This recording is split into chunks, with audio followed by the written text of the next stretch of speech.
Hello, everybody, and welcome to another Kev Play.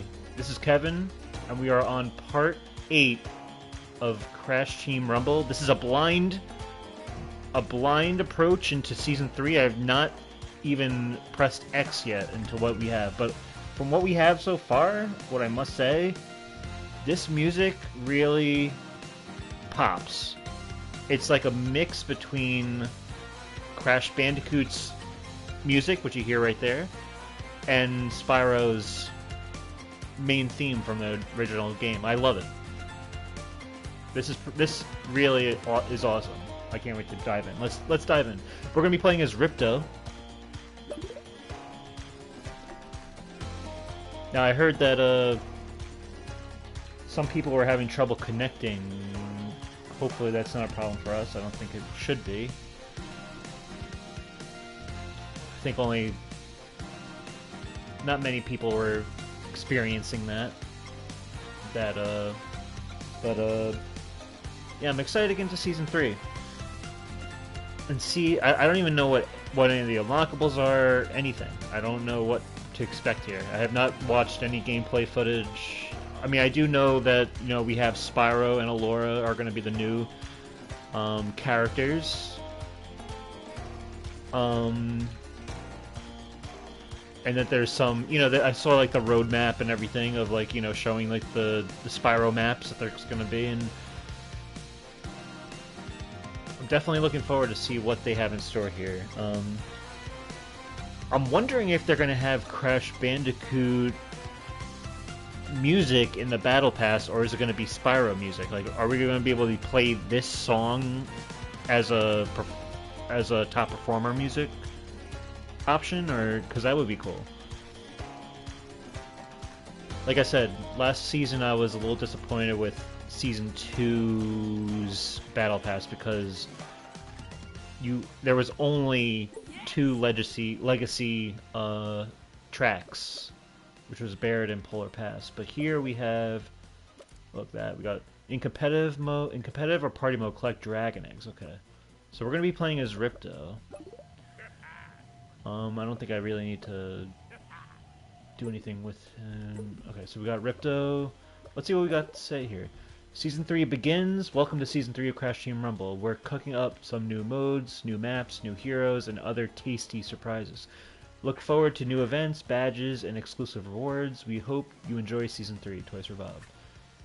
Spyro Early Access. It's official. We're dragging Spyro along to join the Crash Team Rumble crew. For a limited time, starting this week, players can unlock Spyro early. Collect dragon eggs scattered across each map to unlock them permanently.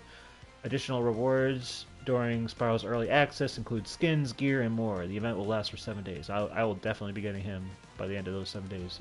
I'll tell you that. Double Hero XP. This weekend, all Hero XP will be doubled. Good, because I need to finish Cat Bat later. That's right, doubled. If you have a hero you want to level up, now is the time to go for it. Cool. Okay. I'm not gonna even look at the battle pass. We'll save it for the end. Let's get right into it. Let's see what we have in store here.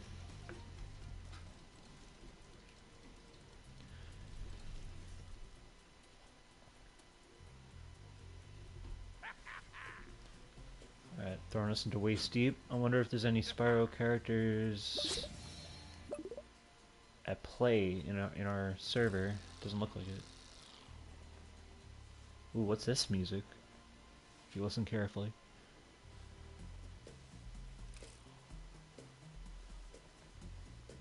It's a little faint because I have the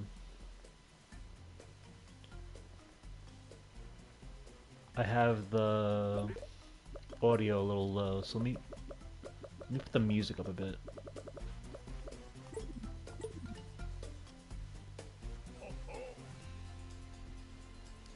I kind of like it. It's like new. I wonder if Stuart Copeland is involved in any of this composing. But I like this.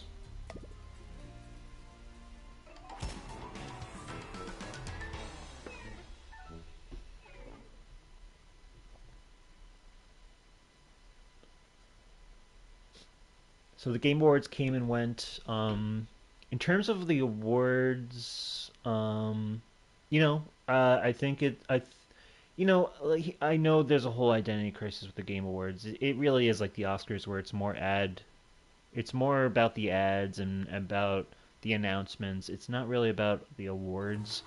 There are other award shows for that, like the Dice Awards, or I think GDC, that really put more of a focus on the devs and all that.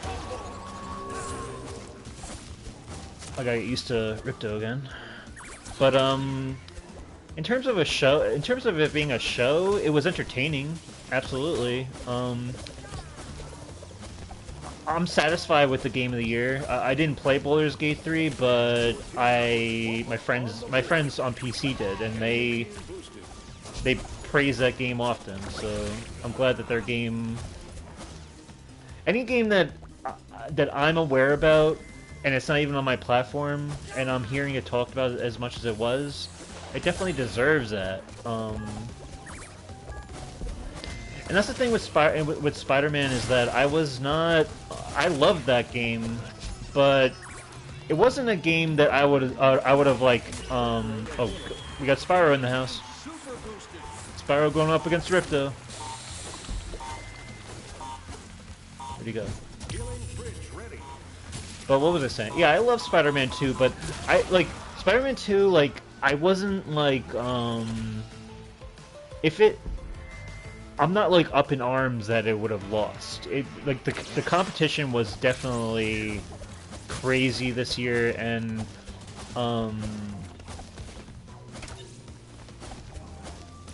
there was never a moment where I was like, oh, they got robbed or whatever. First of all, they're lucky to be even nominated in such a great year, and that's reward enough from my perspective in such a popularity contest type thing. But yeah, I don't think they got robbed at all. I thought it was fine.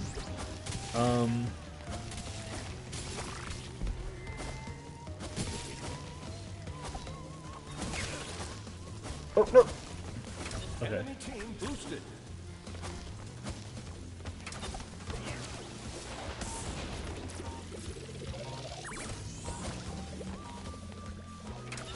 But like, say like in 2016, I really loved Uncharted 4.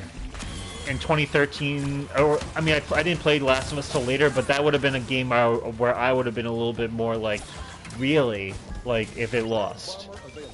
Uncharted 4 did lose, but and I know I accept that game is a game that really was, it's great for everybody, but really that game really spoke to me like on almost every level, like the music, everything, like the adventure, the sense, the character work, like everything. That still is like one of my very special games that I hold in my heart or whatever. But even with that, I know how to. I understand that everyone has their own taste and that things are, But I don't feel that with Spider-Man 2 as much as I love it. I don't have the sense of like a defensive mechanism where I'm like, oh my god, my game, like, it needs to be, it needs to win. I don't feel that at all. But I'm glad Baldur's Gate 3 won. Your team boost expired. I think if there was any game I would have been upset that won that, not because it's a bad game, but I think I still disagree with the whole Resident Evil being a remake in that category. Oh, this is a close game. Yeah. I don't think I did my best, though. I'm just getting the hang of Ripto again. It's been a while since I played as him.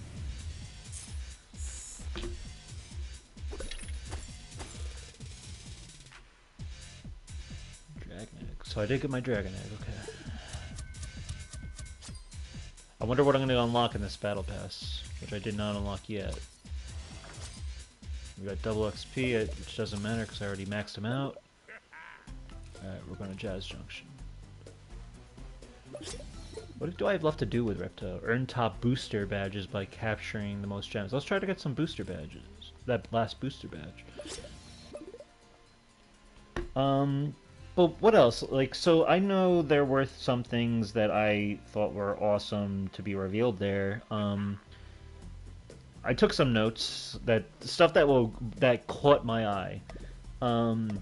The first game was that game Exodus with Matthew McConaughey. I really started to love Matthew McConaughey after True Detective Season 1. I thought he did a fantastic... Like, that's one of the first roles he's ever played where I was like, wow, this guy... Like, he's not just like the romantic comedy actor. He can actually act real drama. Like, that's a great first season of a show. Like, one of the best, single seasons of TV, in my opinion. But that Exodus game looked good. Usually when these celebrities like kind of collaborate with game devs and are a part of that, sometimes you never know what you're gonna get. You don't know if you're gonna get like a what's his name? The guy from Fast and Furious and Triple X, Vin Diesel. Like, you don't know if the game's just gonna be a kind of a rush job, not that great, or is it gonna be kind of like a Keanu Reeves in Cyberpunk, where there's kind of a lot of like accolades towards that, or like say like Carrie-Anne Moss in Horizon Forbidden West was awesome. She did amazing in that role. I forgot Ripto has this cool like. Oh God! But what was I saying? It looks good. It didn't look AAA. It looked like a really good AA game. And if he's in it, like that's kind of cool. That's something that just caught my eye. Not something that lit my world on fire, but it was just something that I was like, okay, that's the first thing that caught my eye. Then of course, something that was not on my bingo card at all was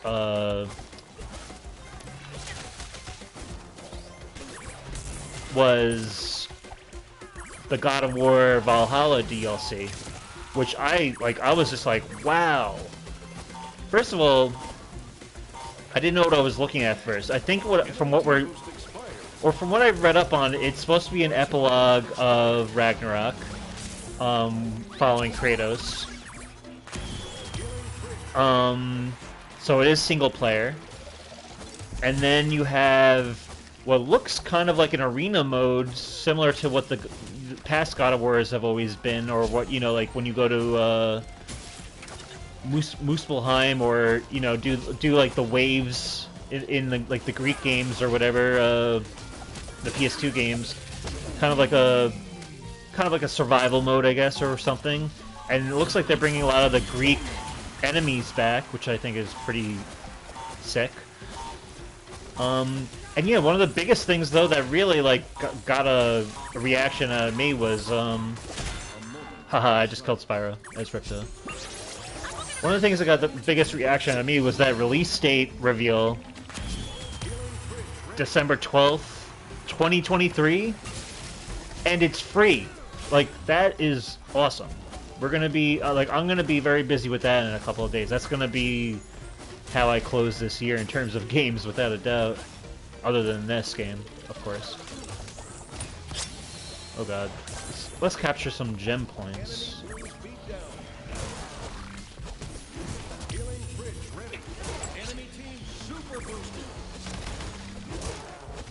Enemy team super boosted? What does that mean? What is... Oh, super boosted means 3, mega boosted means 2? Is that what I'm guessing? Anyway, yes, God of War DLC, awesome. Because now I'm in good shape for the next 2 months, where God of War DLC will hold me over. Oh god, I'm defending, I forgot. Oh, it is close, wow.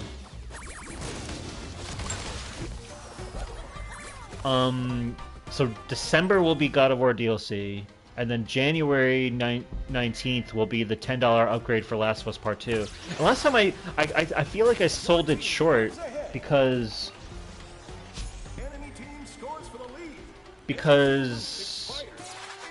oh man, I did leave it on the field. I'm sorry. Did I get top booster though? I don't think so, right? But what was I saying? Yeah, because that $10, like I sold it short because it's not just playing the guitar, or you know, being able to do free play with the guitar, or the whole roguelike mode, but it's also like deleted levels. Okay, so what's our first thing here? An emblem, Season of the Dragon, and it looks like a 3. That's interesting. But it's also the deleted levels. You get your DualSense capability also with like the all the the vibration features and all that, and I think it's worth it. I'm definitely plunking down $10 for that, and especially with like better resolution, better graphics, maybe better. Oh, we're back in Tar Valley, by the way. Tar Valley was taken away from Season 2 because they were working on the Mushroom Relic Station. But yeah, so I'm gonna be good with that. And then also there was that Helldivers, another trailer for Helldivers 2, which comes out in February. So it's like another month where I'm gonna be good. Um, that was interesting. That made like it's on PC and PS5. I'm hoping that at some point I have to look into it, that it's going to be revealed as crossplay, because I think it's going to be very beneficial if it is crossplay, and then plus I'll be able, like, I have PC friends who are interested in that game, and we'll be able to play together. So that would be cool. Um, Other than that, then you got March. I don't know if I'm gonna get this, but it is tickling my interest the more and more I see it, and that's the Rise. What is it? What is it? Rise of the Ronin. By Team Ninja. Um, are they like a second party exclusive team, or or a first party? I don't know how they fall into it. Are they like a PlayStation studio, or are they just like a PlayStation owned studio that's not really part of that umbrella? But I don't know. But regardless, it looks like a fun game in terms of first party, in terms of like the exclusive content that will be on PlayStation. Now, yeah, um, I was a little disappointed by Sony's lack of showing in terms of what's happening with Ben's studio, what's happening with Sucker Punch, what's happening with Naughty Dog. I mean, obviously we're getting the Naughty Dog $10 upgrade, so there's something with that. But what is going on with these teams? There's a lot. What's going on with Blue Point? What's going on? Uh, there's a lot where I'm just like, what is going on?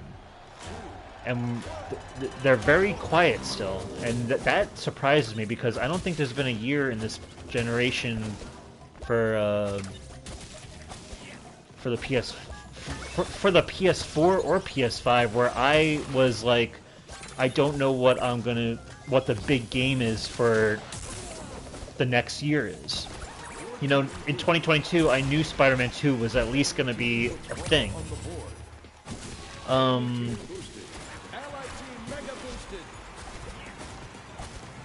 2021, I knew God of War and Horizon were going to be a thing. I don't know what I'm in for in 2024 now. Like, there's other games like South Park Snow Day, but it's just like, I don't know what. There's no reassurance at where the big banger games, like guaranteed to be banger games are. I'm not sure what to expect this next year. I have to look again, but is Death Stranding 2 was that slated for 2024? Did they ever reveal that? I have to look at that first trailer again. I don't know if they ever gave a release date or not, but that would be nice, because I really love Death Stranding. I was a little teased with that OD reveal, but you know what? Even me not being able to play that game because I don't have an Xbox, I am excited, because I really admire Hideo Kojima's vision and his talent, and him being able to collaborate with someone like Jordan Peele, who's also an auteur of himself. And yeah, like, let's keep in mind, authorship doesn't really you know, a whole team of developers work on these games for him. Yes, he's the creative director, and that says that kind of means a lot, and definitely contributes to how a game comes out artistically and all that. But yeah, you know what I'm saying.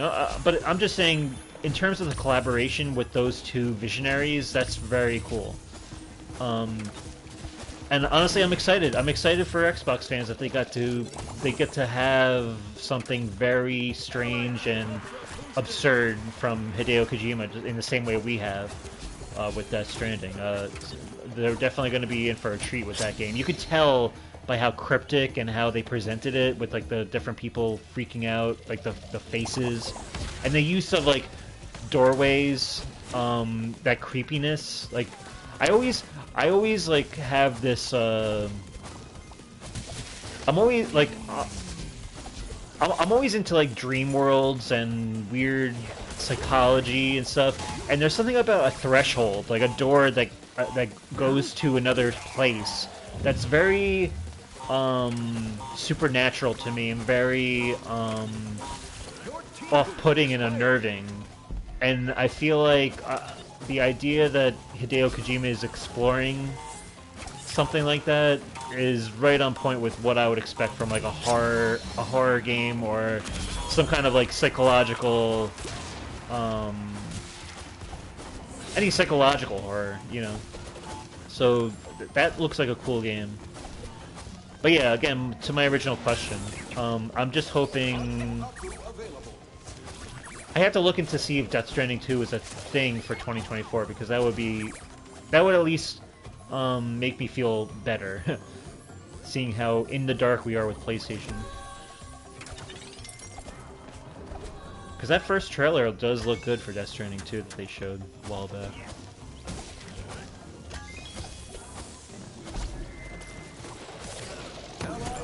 Ooh.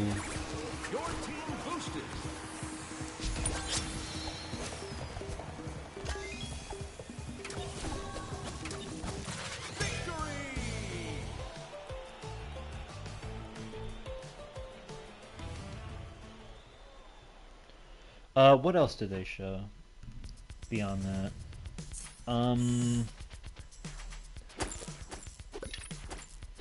Oh yeah, with OD, what also kind of caught my interest was there's going to be kind of like they're taking advantage of the cloud gaming technology with this game, with this new game. So that's interesting to me. I Spy. What is that? Backpack. Interesting. So that's cool. I like how Hideo Kojima always innovates with new technology, or, you know, tries to do something different. He's always very subversive with his work. Oh! That was quick. Okay, so I don't want to play as him yet because this is not his episode, but that's good that we have him. That I can start working on him. Staff Space Lord. Okay. Okay, so we got that Ripto thing. Oh, we still have to do the top booster. Okay. Other than that, so yeah, there were other games that caught my mind. I don't think this game, I don't have any hopes that this game is going to be like amazing. But the only reason I took note of it is my sister's really into this. It's Jurassic Park Survival, and it looked. There's been Jurassic Park games, and they've kind of been hit or miss, or, you know, they're not really that great. And I don't even think this one is going to have like that kind of like that same treatment that you would get for Spider-Man or for Hogwarts, for Harry Potter, that, you know, we got this year for a licensed IP. But it does look actually pretty smooth and sleek, and their presentation of how it kind of mirrored a lot of that first movie. You know, like hiding from the raptors in the you know, like behind the counter, and you know, obviously T-Rex, and you know that bird that Wayne Knight's character, not a bird, but, you know, that lizard that has like that kind of like that neck beard, kind of like scary jump scare-ness that it has, or you know what I'm talking about, that weird lizard thing, that dinosaur that can have, you know.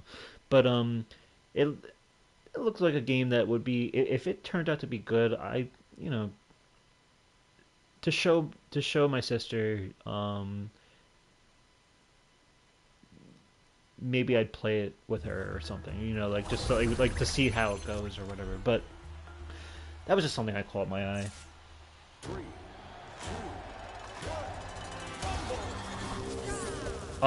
Another game was, what was it called? It was called Last Sentinel by Lightspeed Studios, and it's made by former Rockstar dev, who's supposed to be like one of like the legends of that studio. That, because I heard a lot of Rockstar development stepped away from Rockstar North, and now they started their own their own studio called Lightspeed.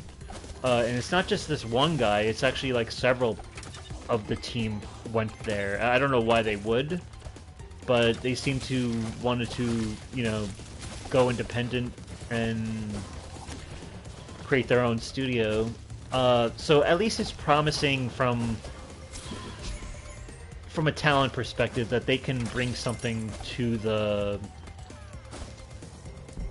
They can bring something that could be interesting. I think that Last Sentinel game is that game where, like, there was like a robot protecting the kids in the whatever it was. It was kind of like a little sanctuary that they were in, and there's more event item dragon. Okay, cool.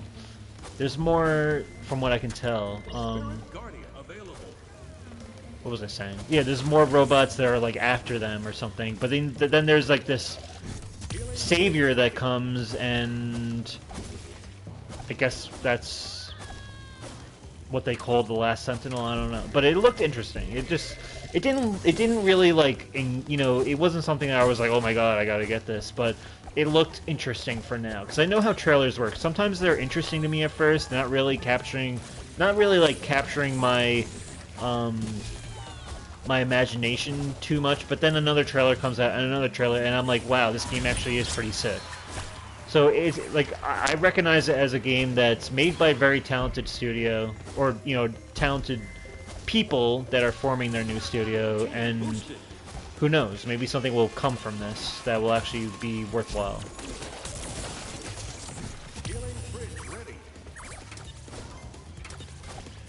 And then there was another one, by Hello Games' Sean Murray, who, you know, created No Man's Sky. That's a game I always wanted to get, especially when it started to get better.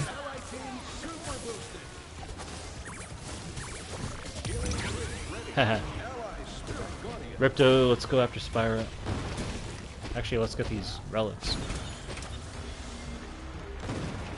Actually, let's score, since I lost Spyro. But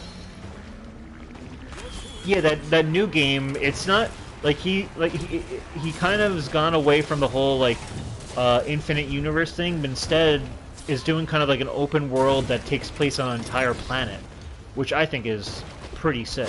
Because we already know that he's very ambitious, and sometimes he can overpromise on stuff, but I think that's a good quality to have, even if he doesn't fulfill his goals, because he still reaches really high. And the world that they showed looked very large and deep and imaginative, and you know, it was kind of like a fantasy world, fantasy Earth or something. And I think, what was it called? It was called Light No Fire. So that was interesting. Other than that, there wasn't really much that, you know, when I went to the Game Awards, I said, what I want is a PlayStation Studio game. A game that I'm not going to expect that's going to really wow me, which I didn't really get. And also...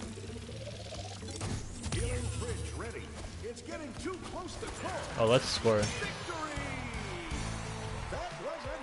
And of course Spyro 4, which did not happen. And so now it's like I gotta reevaluate. And like I always said from the beginning, I agreed with Canadian Guy A when he said that, you know, we've had a lot of like there's a lot of history to glean from how the pattern of the reveals work with Toys for Bob or Vicarious Visions or Beanox or whatever. And there's, you know, there's all the hints that we come across, and the opportune timing, you know, everything was all there.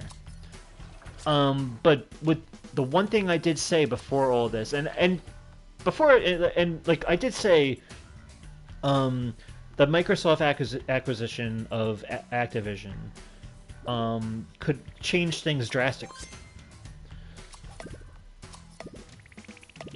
I got an emote for Coco. Okay, let's get in there before. It could change things drastically, where it might not be at the Game Awards. So I did say that, but what I definitely will not backpedal with is that I was expecting it here, regardless. I was expecting it, and I know like a lot of people are like, oh, manage your expectations, you know, don't get upset. Like I'm perfectly okay with hyping myself up and then being disappointed. I'm not afraid to feel those feelings.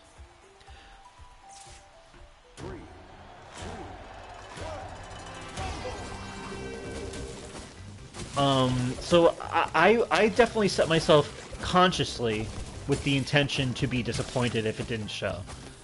And now that it didn't show, it's time for me to reevaluate what is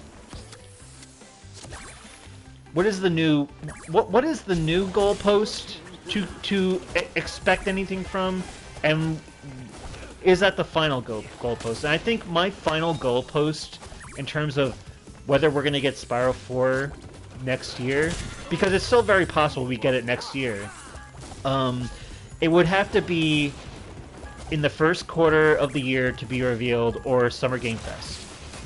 And if it doesn't get revealed at Summer Game Fest, then it's more than safe to say it's not happening this year ever.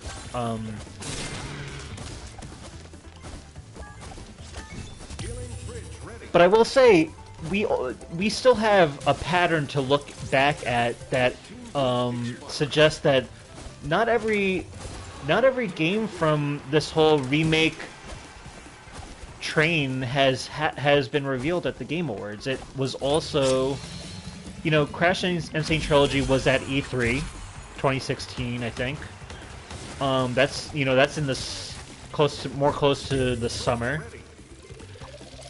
Then you have Spyro Reignited Trilogy. I don't think that was never revealed at the Game Awards for sure. That was more of a, correct me if I'm wrong, I think that was in the beginning of the year, because then in the fall, or was it towards the end of the previous year it came out in 2017? That's possible, but it wasn't at the Game Awards. It was at some other event. I forget what it was. I'll have to get back to you guys on that. But Crash Team Racing Nitro Fueled was at the Game Awards. But then Crash 4 and Tony Hawk Pro Skater 1+2 were not at the Game Awards. They were at Summer Game Fest. So nothing's set in stone to when these things happen, and so I think it's perfectly reasonable to be like, you know what,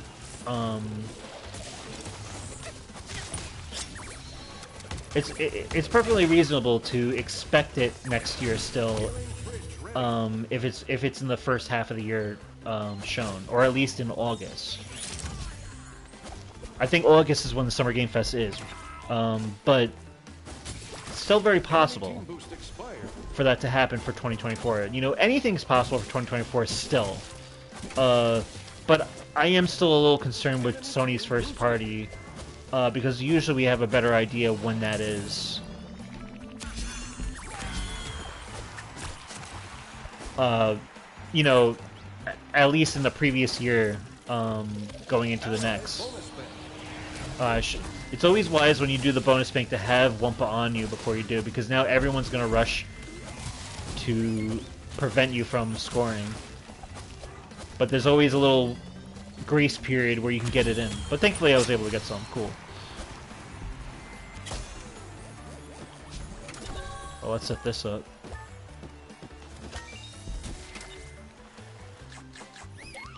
Oh no! I thought I was Catbat where I can float. I am not Catbat.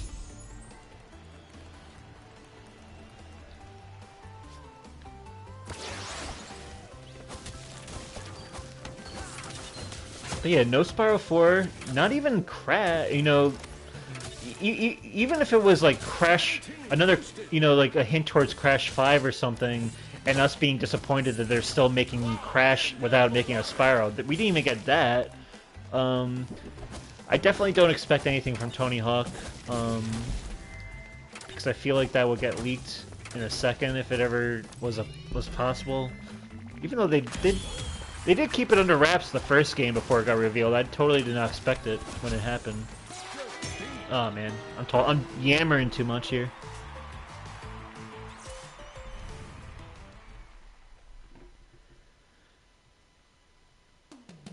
I did notice Crash was on when Gonzo was talking with Jeff Keighley. They used the Crash skin of him in a chicken suit because, you know, Gonzo's obsessed with chickens. I thought that, you know, that's the closest you're gonna get to a Muppet Crash Bandicoot collaboration, or at least them being on the same screen at once, because that was surreal. I gotta get my top booster badge again. Let's get that by the end of this, hopefully.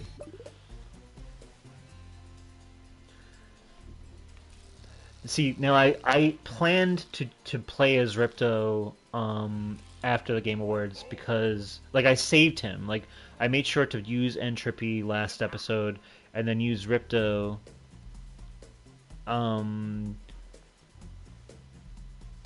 because I figured it would be good timing, not just for the Spyro Season 3, but I figured it would be like, okay, like, we got the new Spyro game, now I'm playing as Rip, you know, it would kind of be like the Spyro stream, and, you know, in a way it is. How crazy is it that we get to play as Spyro in a non-Spyro game, and it seems like he has all his movesets. I think the button mapping might be different, but that's something you can get. I already know that I can get used to that with, you know, them changing Crash's slide to R2 or whatever. For this game's sake, for this game's purpose, I can adjust to controls. Because I think Toys for Bob knows better with how the game feels when it comes to the controls with this game. I think they made a good creative decision in making like R2 the slide, and, you know, giving Crash like an air dash or whatever, like, so they didn't have to stick to the rule book of how Crash is supposed to control. Like, you know, it was good that they kind of took some liberty with that. So I guess there's no Spyro maps yet. I'm assuming it's just the characters has early access to.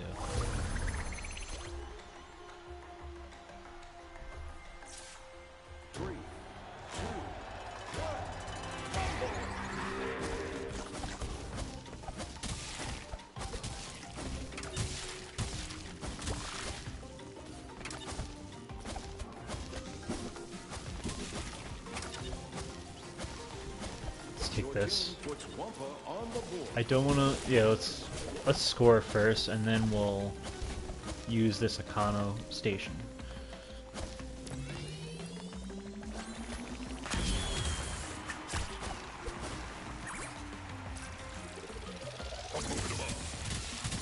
Now I heard they did some nerfing to certain abilities, and definitely did a lot of patches. Like Toys for Bob released a patch note thing. On a lot of stuff they did. I don't know what changed or what didn't. I did look at it, but I just can't remember. Oh, there's an egg. But it seems like the Economask still works. I heard something like it's like has a shorter duration or something, but I could be wrong. All I know is I got 3 uses out of it just now.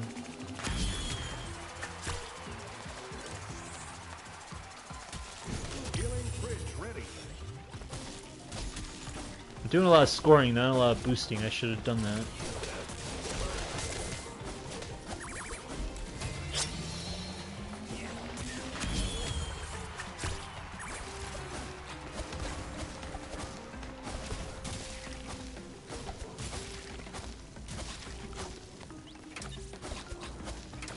A lot of people are... There's a lot of... Like, so now that this seems to happen after every Game Awards.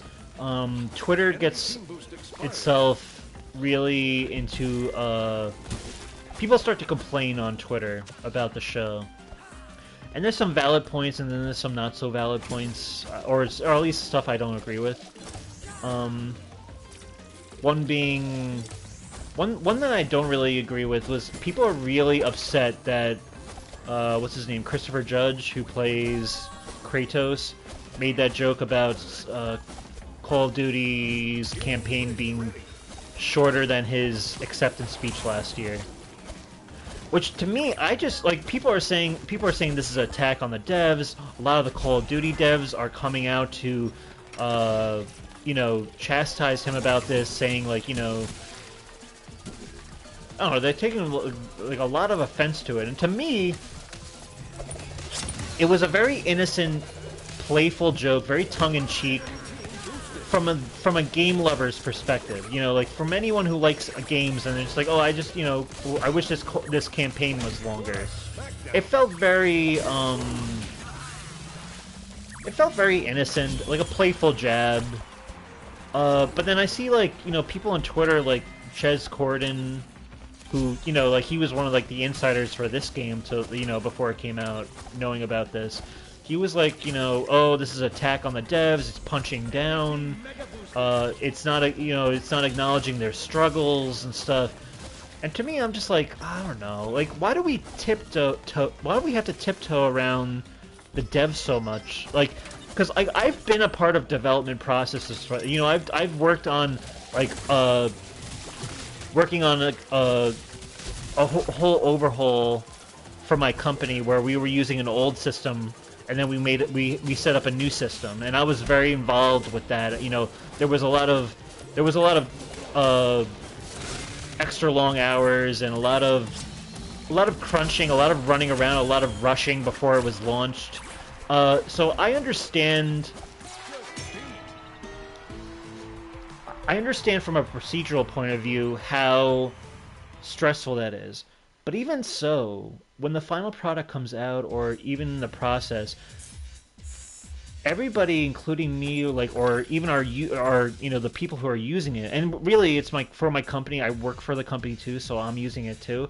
So we poke fun at the flaws in the system that didn't work out, that need improvement, or that, you know, any shortcomings. Party parrot. Okay. So there is some non-Spyro stuff in this battle pass.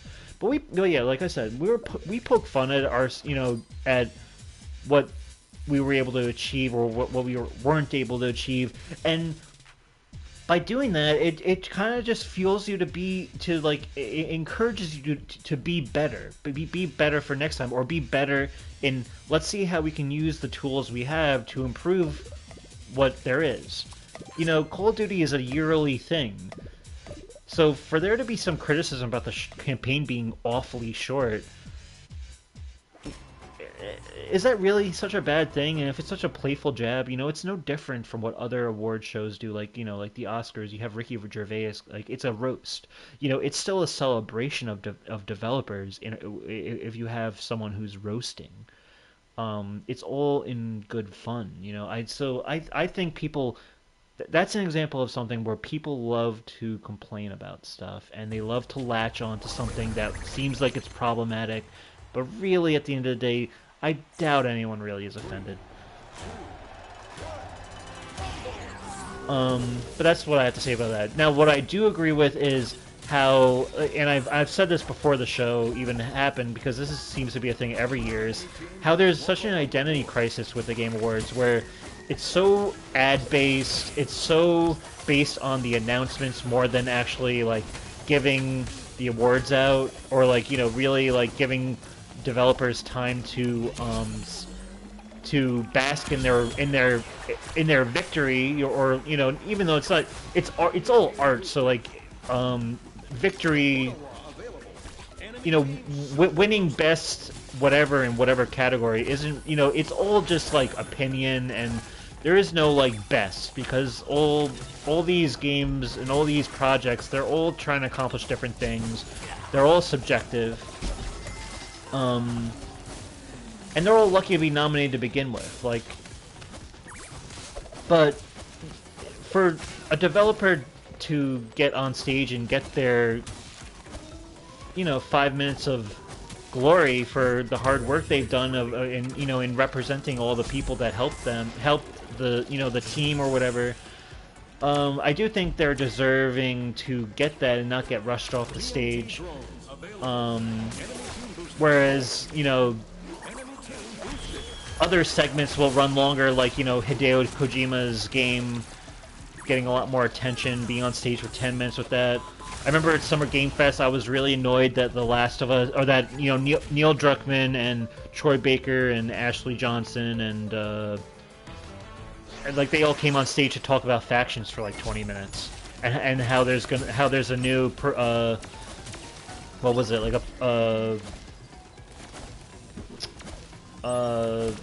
like promotional still for it or something, and they spent 20 minutes on that. I remember being like, God, what are we doing here? Like I know that's a Summer Game Fest is a different situation. It's not an award show, but it does speak to how the priorities with who gets more attention versus who doesn't is very weird. It's weird when a person who's talking about, you know, the people that they lost in the process of in the development process, that person on stage gets the "please wrap it up" sign or whatever. At the same time, I understand it's like such a tricky thing. Like, they are running a show, so they are strapped for time.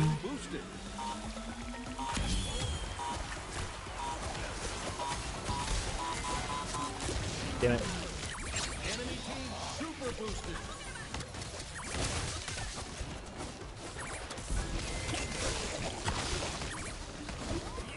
So yeah, I understand like time is an issue too, but I don't know, I feel like the time management can be better. But you know what? Any award show always has this, where people are criticizing the show. At the end of the day, who really cares? I feel like it's very easy to complain from both ends of the you know, from two sides of the coin. It's just, I don't know. I feel like people give Jeff Keighley a hard time. He's just he puts on a good show. But I do agree, there is a little bit of there's a pacing issue that, you know, it's weird when all these categories get glossed over, like all the category, like he'll just be like best indie game, best RPG, like he'll just rattle them all off just to get to more announcements and more advertising. It just seems like a whole mess, really. But at the end of the day, I don't know. I don't think the show pretends to be. I don't know. Maybe it does pretend to be something it isn't, but I don't know. I just think people they take it a little too more seriously than they probably should. But it's like I agree at the same time. So it's like, you know, I'm kind of flip-flopping on the whole thing. Oh god, I probably should. Let me block a bit.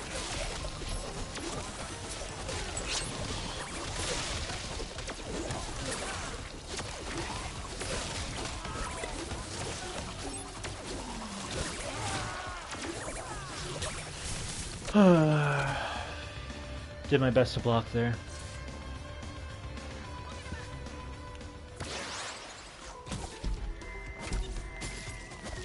Your team boosted.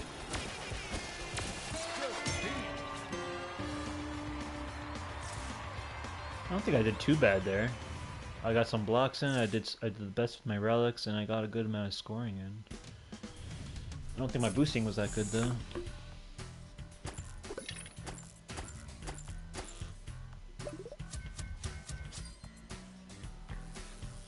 But yeah, you know, it was a fine show. Like, but like I said, I don't know. It's just 2024 seems like it's going to be a weird year, and it might be the first year in a while where where it might be a little underwhelming, which is weird because like I feel like the PS4's first 4 year, what was it? 2013, 2014, 2015, 2016. So those first 4 year, if we're talking about the actual like digit years or whatever, because I know it was like end of 2020 or end of 2013 that it came out. But it took a while for them to cook the games. And maybe that's the same case here, but I have to say I've been more impressed with the output in PS3 and PS5's first, well, so what we're looking at 2020, 2021, 2022, 20, you know, it's like the same thing. You know, by 2016 we had Uncharted 4, and that was a kind of like the big first banger for me. There were great games before, you know, but nothing, but like Uncharted 4 really blew the door open for me. Whereas with PS5, we did get bangers. We got God of War Ragnarok, we got Ratchet & Clank Rift Apart, we got Horizon Forbidden West, we got Miles Morales, we got Spider-Man 2. There's so much more, but then like I don't know, I maybe I'm wrong for trying to compare the two generations progression, but I felt like 2024 was going to be another year that was going to be the year that really blows the door open. But maybe I'm not being grateful for what the games we did get in the beginning, because I think we got a stronger output than PS4's first 4. But you know, that's just something I think about.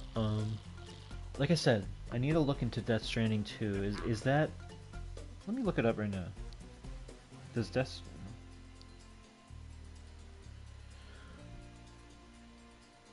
Because that would kind of satisfy me if Death Stranding 2 is. God, I love this music, by the way. Crash Team Rumble's music really pops every season.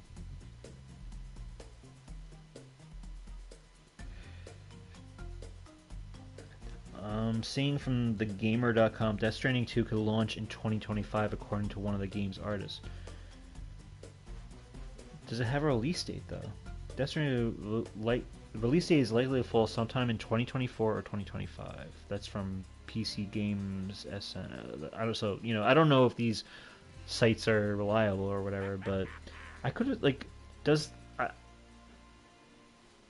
I don't know. I'll have to check after this episode to see if the trailer had like a 2024 kind of like a vague release date at the end.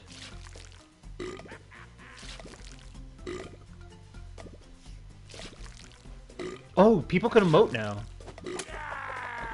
That's a new thing for this this season, is we can emote in the lobby. I like that.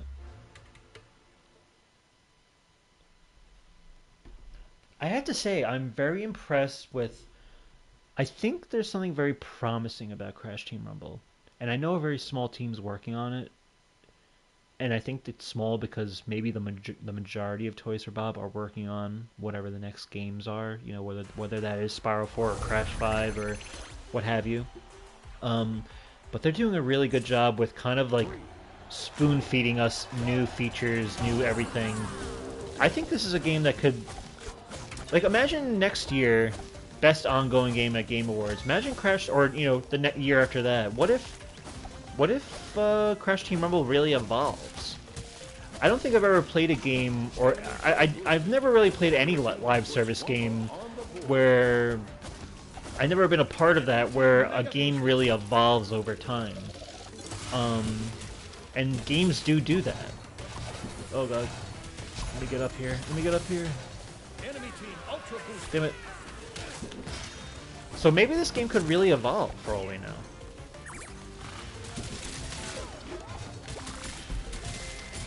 Because I think this was supposed to be just a peripheral to...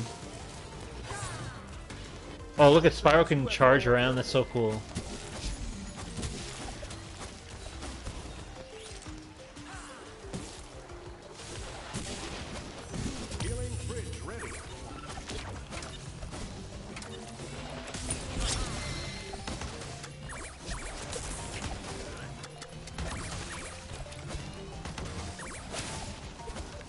let's go this way. Enemy team boost expired.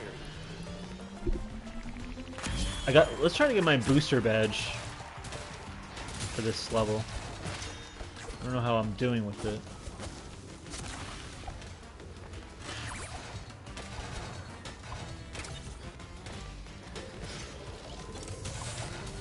Okay, let's get this one. Of course, we have a little competition. Ugh.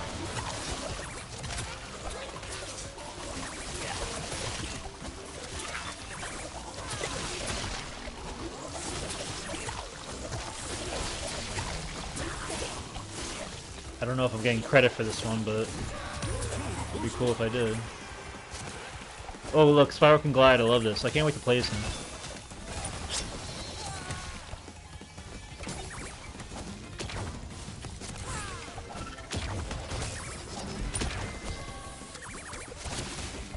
Damn it.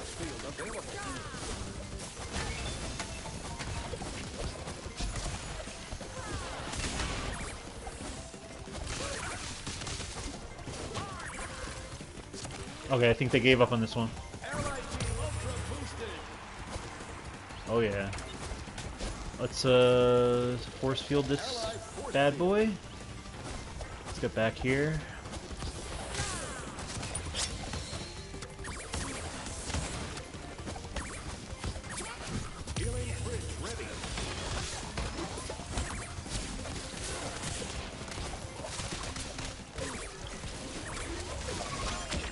Dope.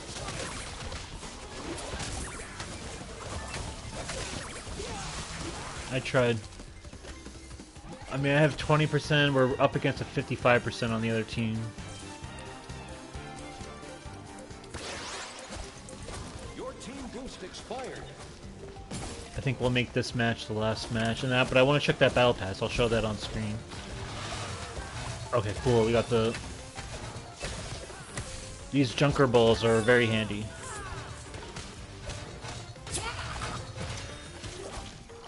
Okay, looks like they gave up. Your team boosted.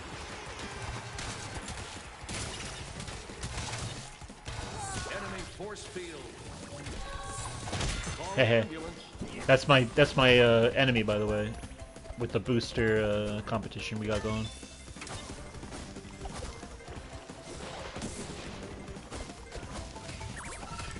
Hell no. Get out of here.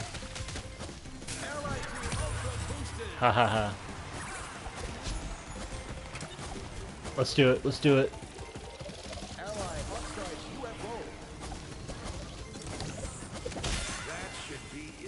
I don't know what I did, but that guy hurt himself.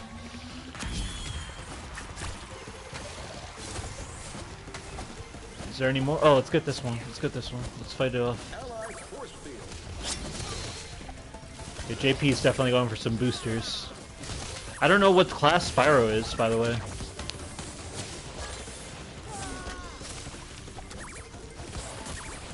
Come on, Oxide, help us out. Your team boost expired. Oh, I think I got this. Yeah, he buzzed off. Team boosted. Enemy force field.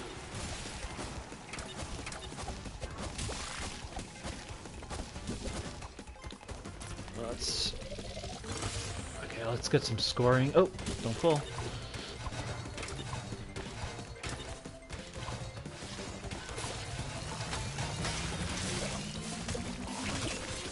Damn it.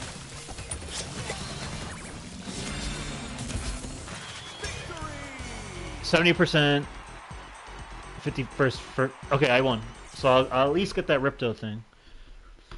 You know, it's nice to get all of Ripto done in the Ripto episode. Hehe.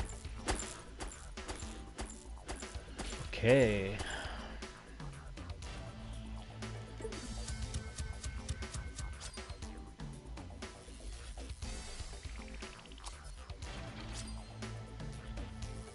Okay. But we also got this. Nice. Oh, well, that's something else, but good. Oh, because this Battle Pass stuff to do also. extra stuff. So we got that. And this. Cool. Alright, so let's back out. And let's take a look at that battle pass. Let's give it a once over. God, I love the music here. Let's see what we got. Oh, I think we're gonna get some music next time. This is premium. What is this? Get the premium pass. What is this? Do I have to pay? Get premium battle pass. Purchase. Oh, with my bucks. How many bucks do I got? I don't like this. Whoa! Do I actually... Only some stuff is... Ah, okay. We got Hog Ride. I like that. Hog Ride would be a good Crash Warped... Or a good Team Rumble soundtrack. Part of the soundtrack. God. So I gotta get these premium passes. I hope no songs are locked behind this. We got Tawna, Allura mix here. Gold Spyro card. Eggdon. Crash with some type. Oh, cool. Ripto's Flourish. Magma Cone Talisman. That's pretty cool. I'm definitely using that as a backpack. What else we have? Tied with a Bow. Another Scepter. More coins. I don't like the idea of these premium stuff now. What is going on? Like, I don't think this is the route that they should be going in, but I could be wrong. Colossus Talisman. Oh, we're collecting talismans. That's cool. For backpacks. That's pretty awesome. Outlaw. Or Spyro. What is this? Is this a hint? Wampa? Or oh, it's them living like oh, it's a gem. Okay, cool. There's probably gonna be gems in the whatever Spyro levels are gonna be available soon. I imagine, just like they did with Nitro Field Spyro level. That's cool. Delbin's masterpiece. Delbin's the painter. I like that. There's so much Spyro lore in this battle pass. I'm loving it. Headbash treasure. Peering forward. Gem cutter. Where's the music? What we got? What we got? Toasty. Oh, this is a good one. I'm liking the music so far. So far, we're only on level 28. Please don't give us any stock music. Give us Spyro music or Crash music. That's all I care about. I like those. So Ripperoo. More coins. But it looks like I have those coins, those 1,000 premium coins. I'm never going to skip tiers. Because I think that costs stuff. Because I can get through a battle pass real quick. What we got? Backpack life chest. Is that a turtle chest? Oh, the life chest from Spyro 1. That's cool. Oh, what we got here? What we got? Ooh, such a very atmospheric track. I love this one. Herco's Talisman. I feel like I'm glossing over these talismans, but I'm really liking this. Skull's Badland Brio. Dude, I love this. Frosty Friends. There's George at the end there. Genie Meanie. More coins. Hopefully these coins add up and I can... It's not going to be a premium purchase. It's premium. Yeah, I'm kind of not liking that. I'm not paying for anything, that's for sure. I'm sorry. Got that. We're not even halfway through this yet, which is promising. We got a Spyro 2 track coming up. What we got? What we got? Gearhead, but it's premium though. Oh, it's Metropolis. So I gotta save up my coins for specifically for these tracks because for me the music tracks are so much more valuable than anything really. As much as I really love the backpacks here. But yeah. Tag team. Okay. Mush Rush emblem. That's from Dreamweavers. Dreamweavers, I'm imagining. Gear Grinder helmet. Why is this premium? I don't like this.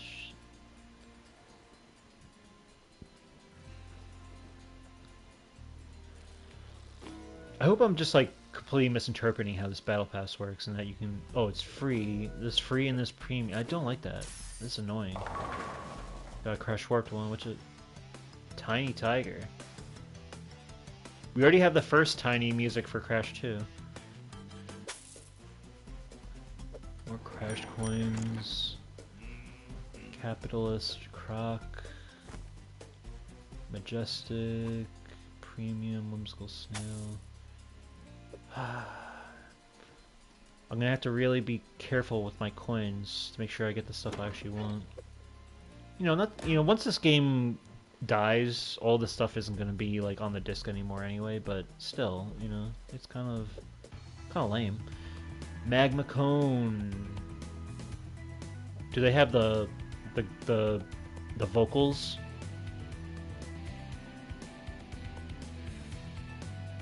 I don't hear them.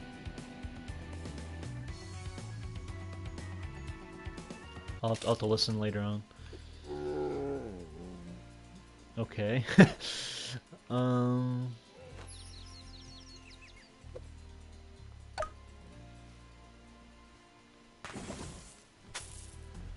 Spyro 3 music. Fireworks Factory. They knew what we wanted. I didn't listen to like the dynamic version of Stuart Copeland stuff, so I don't know if this is actually what it sounds like. Because I played the original version when I played the Reignited trilogy, but this sounds different in terms of how it sounds. I don't know if this is the dynamic version or if it's a Crash Team Rumble remixed version.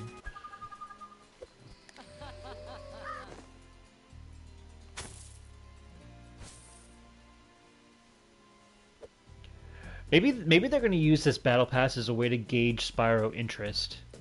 If more people buy the premium stuff, maybe they'll be like, okay, maybe Spyro 4 is a thing. But they definitely are already making that game.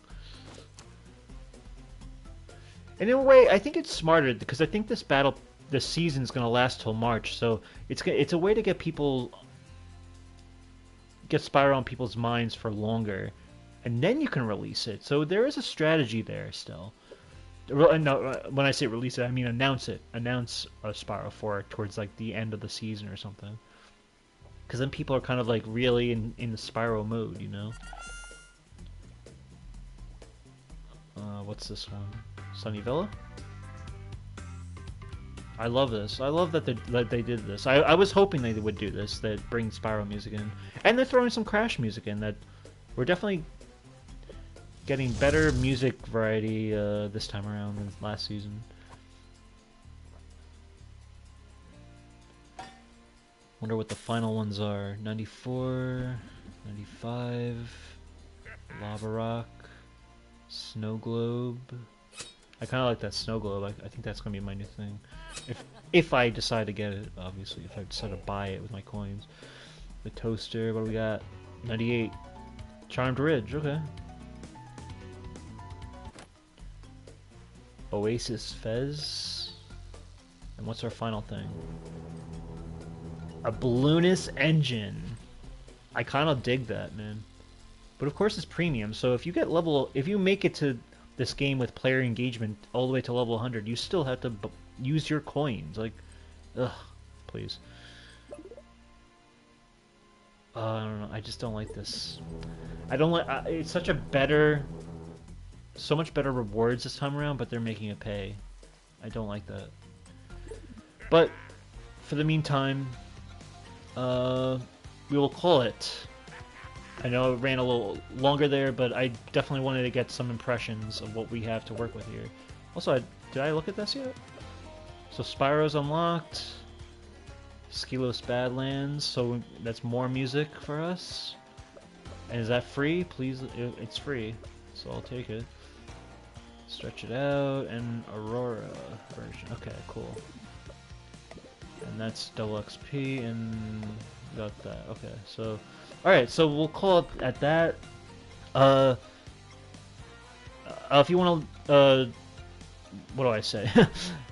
If you want to like, comment, or subscribe, it's greatly appreciated. You can subscribe to Kev Plays 9490 on YouTube, or you can follow me on Twitter at Let's Watch Series. Um, Other than that, stay safe, stay healthy, keep a clear head, and keep on gaming. I'll catch you all next time with the Season 3 that we have ahead of us. Looking forward to playing some more of this. Alright, peace out, everyone.